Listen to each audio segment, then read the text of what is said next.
Hello, K-Squid listeners. It's every other Sunday again, and you're listening to Sustainability Now, a biweekly K-Squid radio show focused on environment, sustainability, and social justice in the Monterey Bay region, California, and the world. I'm your host, Ronnie Lipschitz. How should we talk with children about climate change? Should young children be taught about climate change at all, and how? During the Cold War, the existential threat of nuclear holocaust was always present, but there was at least a chance that the missiles would not be launched. Climate change is also an existential threat, but it is already happening.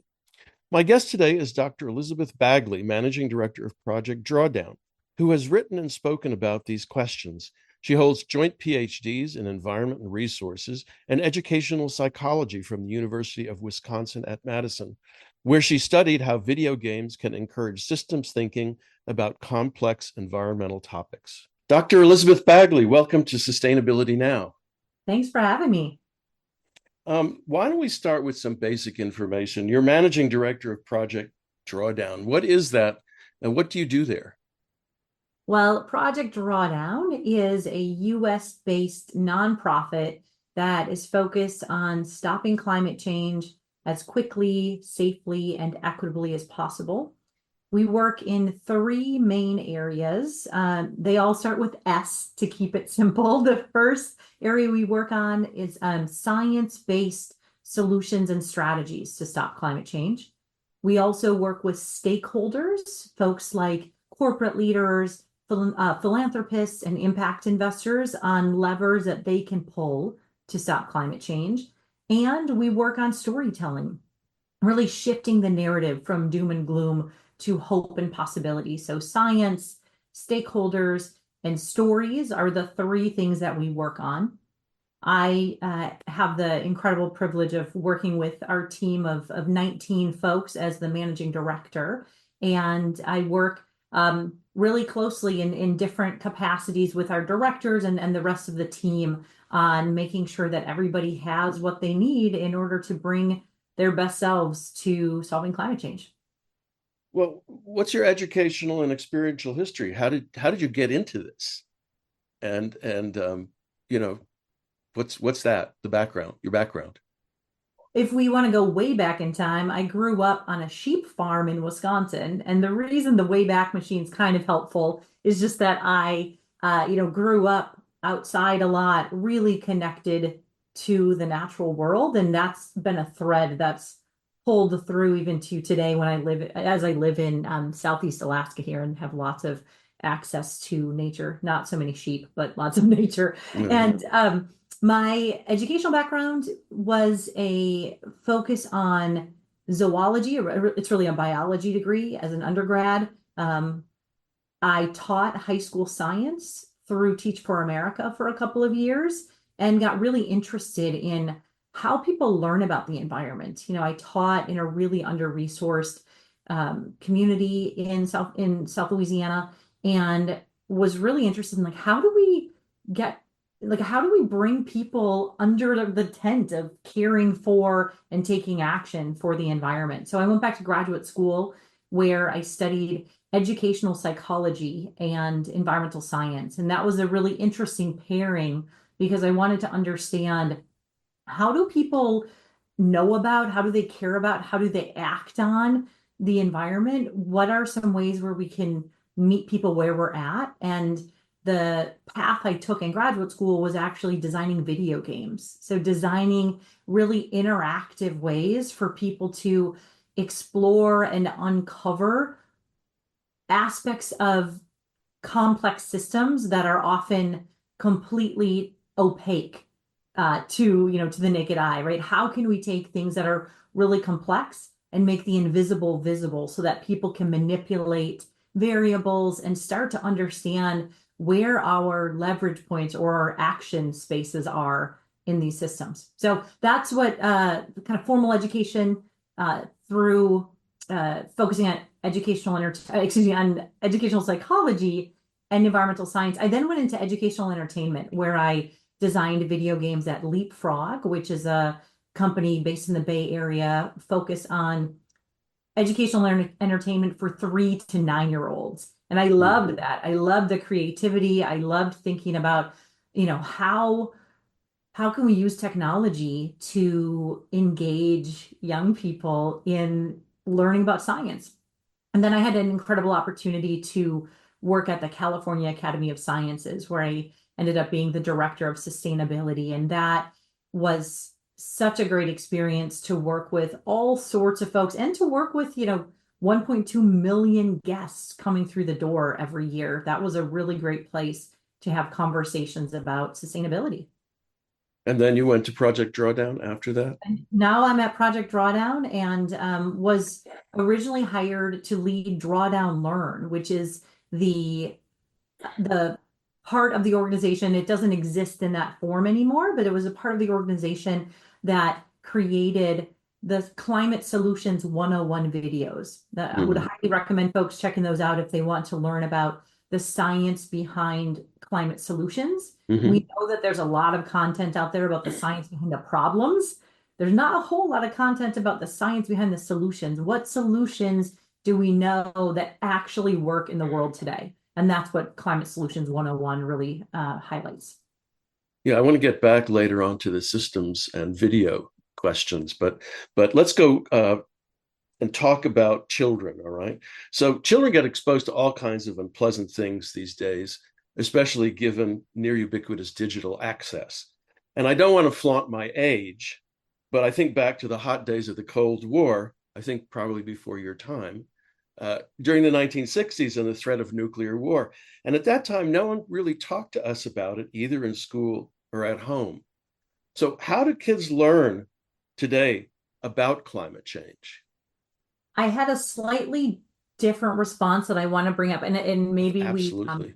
maybe we cut this afterwards because it's inappropriate. But I was thinking back to when I was growing up, and I was growing up in the era of you know, don't do drugs and abstinence only education. And I was just, and anyway, it just came to me that there's this alignment or actually misalignment that if we don't talk about things, right, it doesn't make them go away. Right? Like we know from all sorts of research that abstinence only education doesn't really work, right? We know the same about just telling people not to do drugs, right? So when it comes to climate change, I would say there's an intersection there where not talking about it doesn't make it go away. And so I would encourage people, and one of the things I you know, really encourage anyone who has young people in their life or not, or anyone else in their life to do is to talk about climate change, to really hold space for people to ask questions and to feel climate grief and to understand what pathways they might explore moving forward, because not talking about it is it is actually a huge disservice to the potential action that folks could take in the world. Well, that was not exactly my question. I mean, I appreciate your point, but it was more, how do young children especially learn about this problem? Sure. No, By what means do they find out that it's something that's happening, right? I just to go back, I think I learned about nuclear war from reading science fiction and watching Doctor Strangelove, and of course, well, we had shelter drills in elementary school, but nobody ever told us exactly why. So I don't remember, being sat down and told, this is what you're so anxious about. So I'm wondering, how do kids learn that this is a problem? I think there's all sorts of ways, to your earlier point about how kids are exposed to content in the digital world. So I think Yeah. there's all sorts of ways they're exposed, they're introduced to climate change. I think overwhelmingly the tone and tenor is very doomsday apocalyptic and not solutions focused. So I can't necessarily point to like this is the one source, because I think there's all sorts of sources. Some of it might be maybe they're talking about it in school. The reality is, especially for younger kids, probably not. I mean, we know that elementary school teachers are trying to cover, loads of content and are not necessarily experts in climate. And they also are really nervous about talking about it.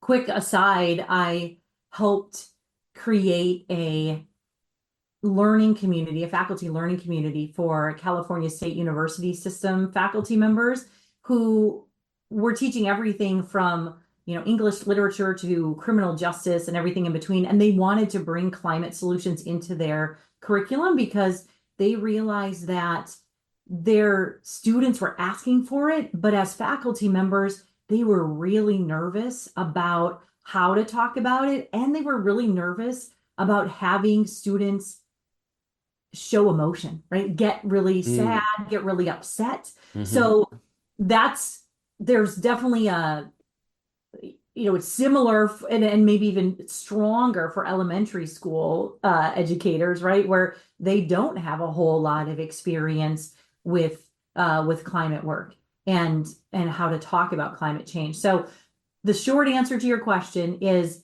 I think there's all sorts of stories in the world today about climate solution or about climate and what's happening with climate change. The vast majority of those are very scary and not necessarily solutions focused. So there are great resources I would encourage your listeners to check out. The Solutions Journalism Network is a really fantastic group of folks who are curating stories about climate solutions all over the world. And that's a resource that I absolutely love. Well, I guess we should get to the key matter for this particular interview, which is, so how do you talk with children about climate change? What's your recommendations? What do you do? Well, I should start by saying, I am not an early education expert. I did work at Leapfrog, where I was designing interactive educational entertainment, and I have two sons. So I'll start there. I have a 15-year-old and a 12-year-old, and they've kind of grown up knowing about climate change just through, the work that I do.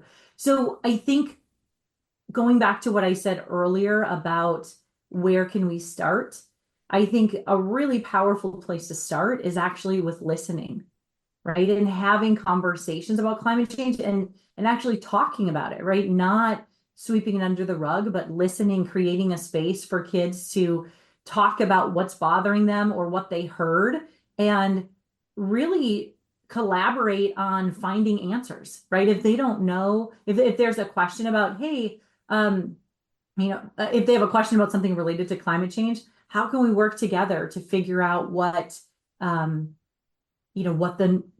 of solution we can work on?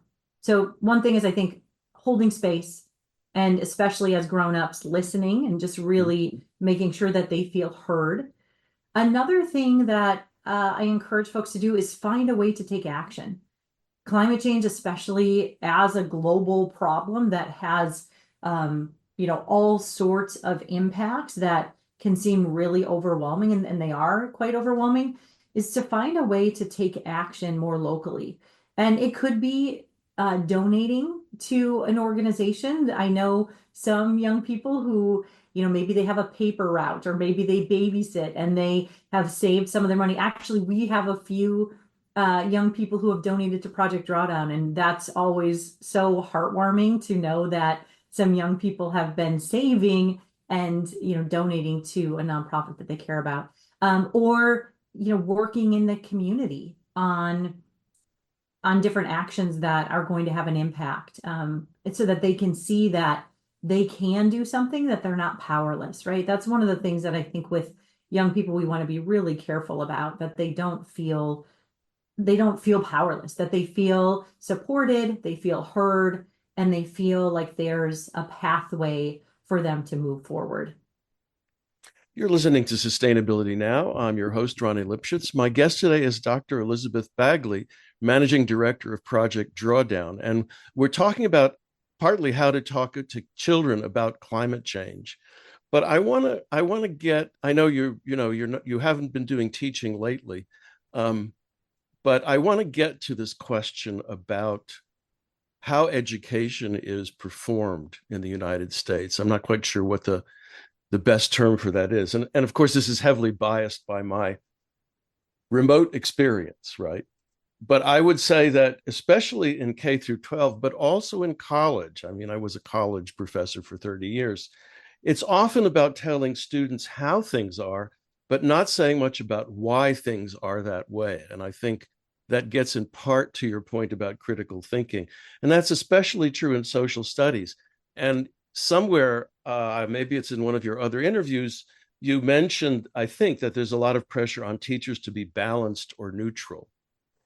And climate change is happening. So, is it possible to be balanced? I mean, how could you be balanced when something is happening?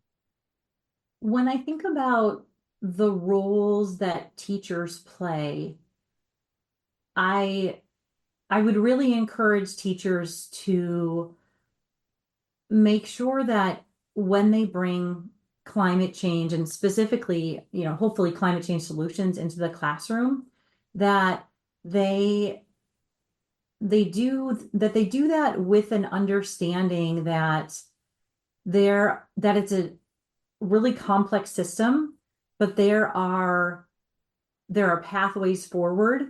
And that doesn't mean that there's balance necessarily, but it means that there's this system that has multiple levers that we can pull, and offering the students a space to explore that system, I think, is one of the most important things that they can do. And that came across sounding kind of ambiguous, but the point being, whether or not they're balanced, I think we need to share the science, we need to share pathways forward, and show a possibility space for students, right? And whether or not the possibility space comes across as being balanced, it's more like we need action now, right? And that's the reality that I would encourage teachers to share with their students. Well, I mean, we know that in many, many places, right, teaching about climate change is sort of regarded as the equivalent about teaching about evolution or some other topic which is distasteful, to certain people on the political spectrum. And, it sort of my question partly gets to that point, which is climate change is happening, right? The science is unequivocal, and the experience increasingly is that things aren't as they used to be. So really, my question is, I mean, it's like teaching physics, this is what physics is, and things fall down, right? I mean, we treat them as facts. So it's hard to know how you would, you know, teach physics in a way that would offend people, although I'm sure there are people who are offended by it. So I mean, it's sort of that question, right? Inevitably, there will maybe parents who say just the teaching of this topic, is an ideological leftist plot. I think, yes, I'm sure there are people like that. Yet, I, what I see changing in a really positive way is states like New Jersey adopting statewide climate change standards, right? Mm-hmm, You mm-hmm. could have never imagined that 10 years ago, right? I see states, all around and districts all around the country really leaning in and recognizing that it's critically important for us to be talking to and teaching about climate change in schools. And one way that I get really inspired by educators doing that is, not necessarily the science teachers, but maybe the social studies teachers, or maybe the English teachers, or, all sorts of disciplines can bring climate change and specifically solutions into their curriculum in order to give students an opportunity to really grapple with different Mm-hmm. possible futures, right? So, and I guess the other thing I would say is Yale and George Mason do a great job with the Six Americas, where they look at how, from alarmed to completely denying climate change, people, where folks in the US are in six different buckets. And what's really increasingly heartening for me is that the deniers are like less than 6%. Like, it's very, very, very small. Mm. And a lot of them are dying, like, because they're like older. So I don't actually care. Like, I don't spend my time worrying about them. I spend my time worrying about the people who I don't have to convince. Because if all of the people who are already on board, understand the science, and want to do something, if all of us stand up and work together, like we can stop climate change. We don't have to let the deniers have a voice or have a space in this, right? They can think what they want to, and we're going to continue to move forward. And I think that unfortunately, and maybe this goes back to the question about balance, that there that very, very few folks have had a disproportionate amount of airtime when it comes to climate change conversations. And I just don't pay attention. Like that isn't the space that I want to hold for folks. I want to focus on people who want to be putting solutions in place, who want to have a better future for us and future generations. Maybe I'm just being too academic about all of this. Uh, well, so you've done a lot of teaching about climate change at all levels, and you advocate critical systems thinking in order to see a problem in its entirety rather than an aggregation of distinct parts. And I mean, I'm fully in favor of that. But, when you are addressing some kind of issue, let's call it an issue and not a problem, uh, doesn't critical systems thinking start to make things too complex so that where to intervene or where you might actually take action, effective action, starts to become difficult to identify? Did you get that question? Should I restate No, it? I love it. I think, I don't, and maybe I'm not being academic enough, and maybe I'm oversimplifying it, but I think that one of the ways that I love thinking about systems is through the lens of different actors within the system. So yes, of course, the whole system is super complex and can be really overwhelming. Yet, if I'm a policymaker, what are some of the tools that I have at my disposal to work within a system or to change a system, right? If I am a corporate leader, what are some things that I can do? If I am a philanthropist or an impact investor, right? That's where I get really excited, where we have a whole series of job function action guides at our website, which is drawdown.org. Mhm. And those really showcase how different roles, so if you're a marketer, if you're a product manager, right? Whatever your role is, within the systems that we live in, how can you make your job a climate job? And so I think I love encouraging people, within these systems to kind of take the 3,000-foot view for a little bit of their role and say, where can I start to make my job a climate job, right? Where can I intervene in this system? Maybe I'm a procurement person in a large multinational corporation, but what can I do in this system that will help shift things towards being more sustainable? So the idea is to locate yourself, is to understand the system as best you can, locate yourself in the system and see then what it is possible to do, right? Rather than looking at the whole thing and trying to identify points of entry or intervention. Is I that think accurate? Yeah, yes, and I think it depends on where you're at in your stage of life, right? For folks who are just trying to figure out where they want to intervene, I think it's an exciting space to look at the whole system and to ask yourself, what kind of problems do I want to solve? Right? This is a really, there are Hmm. many intersecting complex systems, but what do I want to spend my day doing? What am I good at? Right? What am I trusted for? And then find a way within the systems or changing the system to do that. If folks already love what they're doing, but they want to lean into climate change more, then, within the system, where are there some opportunity spaces? Well, let's talk about science. You emphasize the science, right? And I'm kind of curious, when you talk about science, what level of complexity in the presentation do you mean? I mean, you can obviously talk about climate modeling on the one hand, right? And then possibly, about sea level rise as a phenomenon, right? Rather than as something that you model. And so what's the approach that you take and that Project Drawdown takes? Project Drawdown takes a really a science-based approach. And there's a whole spectrum where, our science team, we've got a whole team of PhD researchers who are looking at the science behind different solutions. Do these solutions actually have the capacity to work and stop climate change in the world? So that's where our solutions library came from. We have, 90 something solutions that taken together, implemented, across the world where it makes sense geographically, those will stop, like we can stop climate change. And then that's really exciting from the vantage point of we don't need to wait for the next shiny object to save us. We already have the solutions we need.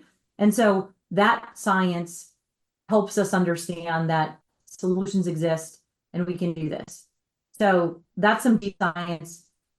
We also have our Drawdown's neighborhood program where we are interviewing people from communities all over the country to learn about how they are leading on climate solutions at a neighborhood level, right? So those might not lead with the technical science, they lead more with the human side. And I think that gets into a conversation about whether or not human beings are hardwired or heart-wired. I really appreciate there's a group called, their website is Heart Wired for Change. So really thinking about how we aren't robots, right? We aren't machines as much as, this AI revolution might be shifting things. We are hardwired. And these stories of people who look like us and who live in communities like us, they can really spark us to action. Yeah. Okay. I'm not trying to give you a hard time on all of this. No, you're not. No, but when you talk about this whole panoply of solutions, and we'll come back to that later. And these are possible. Do you address the financial and the political obstacles to some of these solutions, or are you looking at solutions that really? I'm thinking of carbon sequestration, through carbon dioxide capture, which, right, keeps getting flogged. And that is not one of our solutions. Okay. So we have a very strong great. perspective Okay. on that. That does not fit with our methodology of what a deployable solution looks like today. Okay. Well, that helps to clarify, right? So you're not looking at all of the sort of technically possible, but politically and economically not so feasible kinds of things, I assume. Well, yeah, and I would encourage if folks want to get really into the technical side, we have a whole methodology site, and every one of our solutions has all sorts of deep technical scientific information on it. That's probably not what we'll get into today, but we do go very, very deep. That's not, though, what we lead our communications with, right? Because that's a click down. If people want to know about that, we have all of it. That's the foundation that we stand on. And we know that that's not necessarily what's going to hook people to get them to care or to take action in their communities. Well, let me give you a scenario. All right. I know this is sort of off track, but let's say you're a teacher and one day one of your students comes in and says, I just learned about carbon dioxide capture, and my dad says it's a fantastic thing that will solve all of our problems. How do you respond to something? How would you respond to something like that? Some sort of argument like that? Because of course that, raises this question of, do you say, well, look, there are all of these drawbacks to that? I think that's an incredible opportunity for a teacher to encourage students to learn and explore the emerging science, recognizing that, yes, this is an area that some folks are investing really heavily in. Let's figure out why. Why is it that, oh, interesting, oil and gas companies are really investing in it? Why aren't other, why might that be, right? And to really start to uncover the larger ecosystem that solution's part of, and to see, okay, is it okay to have business as usual and then just assume that carbon capture and storage will fix everything for us? Like, there's a lot of value questions there, a lot of ethical questions. And so it opens up lots of opportunities for students to think for themselves about what they want their world to look like and what kind of pathways they want to follow to create the future. This sort of gets back to the question earlier that I asked. Not that I am an advocate of balance, but right, once you get into the area of values, and students are still perhaps, forming or trying to figure out what their values might be, or they come with values that they've been taught in the home, right? And they're very fixed on that. I mean, doesn't that then become in some way political? Well, I mean, I think politics is very value laden, but one of the one of the most powerful ways to start these conversations about sustainability, I think, is actually to ground in values. And there's lots of research. One group um, that there's a group called the acronym is NOPI. The Oh gosh, I just forgot what it stands for. They worked with a group to interview thousands of people across the US and Canada about values related to climate change, and really came down to just a few that we all across the political divide hold true, right? One of them is the value of protection, right? That we want to protect the environment. And so can we start these conversations from a shared value space and find the intersectional spots where we actually do agree? I mean, I live in a very libertarian state in Alaska, right? And I can have conversations with all sorts of people because we can agree at a fundamental values level about what we care about. And then we can figure out how we might protect and care for what, the things that we value. And we might have really different uh, political perspectives on how policy should be written and what the government should and shouldn't control. But at the end of the day, I think we all want a better future for ourselves and future generations. And so part of that just comes from listening, and my dad, I wrote about this in a piece I wrote on our website, that my dad always tells me to, we have two ears and one mouth, and to use them in that proportion, right? To listen much more than we talk. You're listening to Sustainability Now. I'm Ronnie Lipschutz, and my guest today is Dr. Elizabeth Bagley, Managing Director of Project Drawdown. Our ostensible topic today is how to talk to children about climate change, but we're sort of veering off in various directions, having to do with science and ethics and values. But I want to change the focus now and talk some more about video games as a tool for letting children in particular explore this particular, let's just say, problem area. What kind of, can you describe the video games a little bit more, the kind that you've developed, what you worked on or developed for your dissertation, for instance, and what the goals are of, the objectives of these video games? Yeah, that's a deep cut going back a couple decades now, but it's fun. Listen, I talk about deep cuts in decades. Anyway, go on. I love it.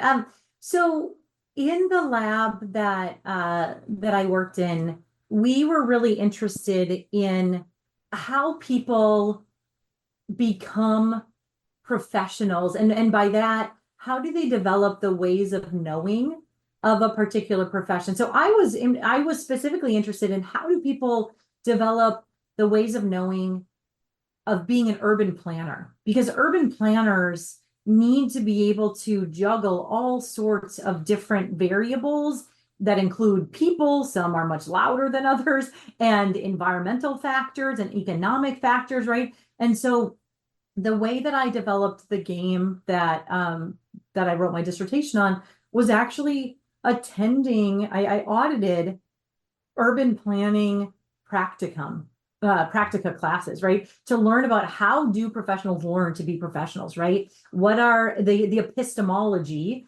of urban planning? And then I designed that into a game where I came up with what are some of the types of problems that urban planners are solving. How can we make the decisions that become automatic for urban planners? How can we make them more explicit? And how can we create some supports in those games that scaffold the learning so that the students are getting real-time mentorship and support as they are creating those ways of knowing or those frames? So the way that's more of a bit of a complicated way of describing. The game was like Sim City with a conscience. So, young people were able to redesign their city by changing the zoning of different buildings. And when they changed the zoning, they saw different economic, social, and environmental indicators change. So if you changed a high-rise building, a space that was zoned for a, commercial building to green space, what does that do to jobs? What does that do to different environmental indicators? And so it gave young people a chance to see, to learn about trade-offs and to hear from stakeholders. So when you make those changes, people say stuff, right? So there were stakeholders built into the game that would give feedback. Some of them would be very angry, some would be very complimentary. And it was this space that allowed young people to grapple with the kinds of problems that urban planners grapple with as part of their profession. Two things. First of all, you said that there were responses built into the game. I mean, this was part of the feedback system, that if you change zoning from, say, single family to multifamily, you would have homeowners yelling at the video game player. That's very interesting because it isn't something you often hear about. And the game then allowed feedback into different sectors, which again, I don't know, I'm not a inveterate game player. And in fact, I haven't even done The Sims. So I don't know what kind of feedback appears in those games. But is that sort of a conventional thing nowadays in these kinds of planning and scenario building games? The feedback. Yeah, yes, I would say if then statements go really deep these days, right? And that's part of the beauty of the more complex back end of some of these systems, where they can do some really sophisticated branching for different decision trees. What I did was very basic, but it was also meant to be pretty realistic, where if you do this, then you're going to have these consequences and these reactions and responses from folks. One of the questions that I posed to you was, I guess it's uncertainty and risk. It has to do with that. Is that in programming a game, the programmer can only imagine, so many moves and so many outcomes.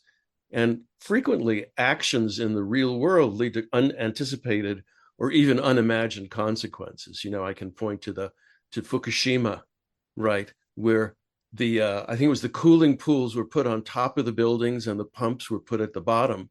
And of course, it didn't work, and nobody had thought about, wild cards. Do these games include that kind of wild card possibility, that something that you do turns out to be something that you play turns out to be catastrophic? The game that I designed didn't, Yeah. but I mean, folks could absolutely, and I think it would be fascinating to program things like that into games. The games that we designed, again, a while ago now, my actual research question was about whether or not mentors needed to be in person or could be virtual. Now, this was pre-COVID, pre-virtual working, right? And so what I was actually looking for was, in terms of mentoring, do I need to be right next to the person, or can we have someone chatting, and can it be relatively automatic? The reason I bring that up is that adds a level of flexibility to those kinds of scenarios where, there's only, to your point, there's only so much you can program into a game, but having a human on the other end, right, either in person synchronously or asynchronously, or having the person online, can continue to push and grow the person right in that space, right, to make it even more dynamic. And so that was how we added the dynamic aspect through the actual human. Well, I'm not gonna nag you about this point, although it's given the rise in modeling, right? One of my, I'm sure I've said this before on the show, one of my dissertation advisors said to me that the worst thing that has happened to the world is the ability to do modeling, desktop modeling. That computers have become so powerful that anyone can do modeling. And of course, modeling depends on the assumptions that you put into it, right? And we've certainly heard this kind of debate over the proclivities of algorithm designers. So, to me, it's an interesting question: is what haven't you thought of, or as Dick Cheney once put, no, Don Rumsfeld once put it, the unknown unknowns. Oh yeah, absolutely. Right. Some of our listeners will remember that. Well, let's go on and talk about what we can do. All right, let's go back to some more optimistic stuff. So, why don't you first tell us about the tapestry of the 93 actions listed in the Drawdown Review? I like the term tapestry, and maybe you can also sort of explicate on how you use the term.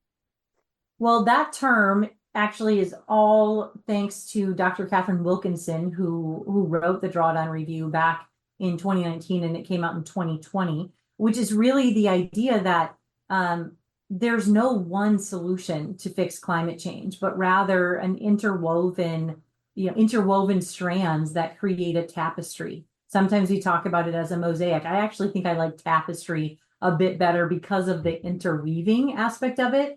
And those solutions that are part of our solutions library are all, they're all available now. We have on our methodology page, we have all of the, criteria that make something a solution, right? A solution is something that is available now. It is scalable, it is financially viable, and it reduces or avoids greenhouse gas emissions. Like those are things that we need the solution to do. So all of those solutions are on our website in detail. I will give you a sneak preview that in late spring of 2025, we'll have a whole revamp of the solutions library, which is super exciting. And the way that we modeled the solutions initially was at a global view, right? So the atmosphere, what do we know? What are the sources?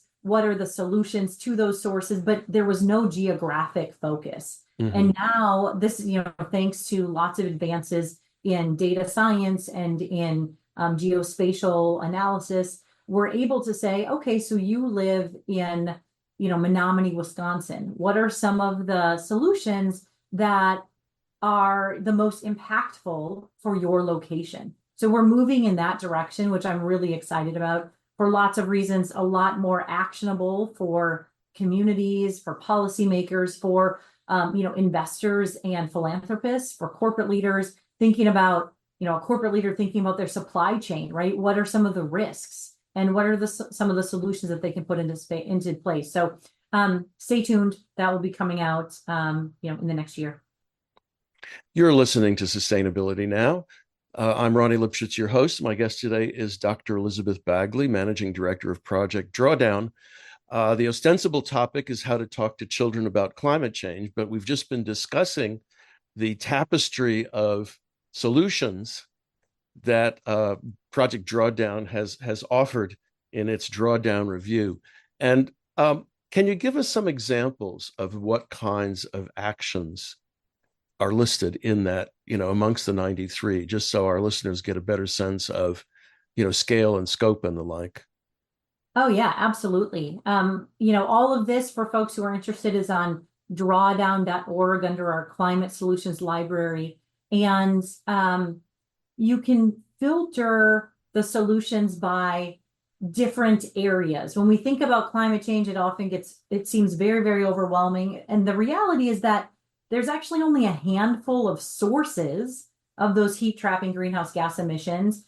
And so if you flip it on its head, there's there's a handful of sectors that we need to change, right? So one sector that's probably pretty obvious to most of your listeners is the electricity sector, right? So when we think about electricity, what are some of the solutions that we might explore putting into place? I mean, a great one is heat pumps for many of us, right? High efficiency heat pumps. And so we have research on, on what it would take if we had a certain level of adoption of heat pumps around the world, how that could change, how that could impact climate change.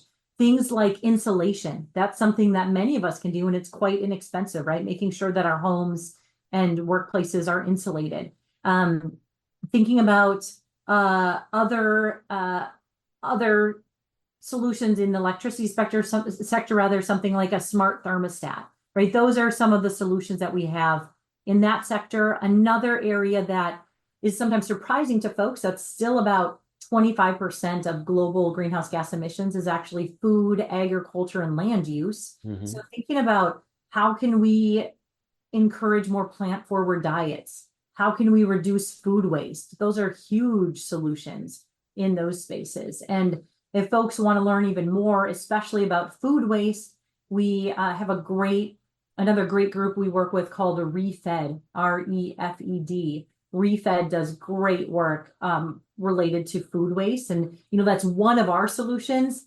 They have like 45 more granular solutions to food waste. So I would encourage people to check that out.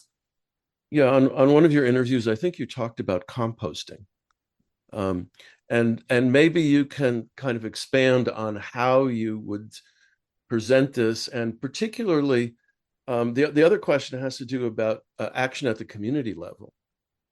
How could you sort of make composting a community-based practice?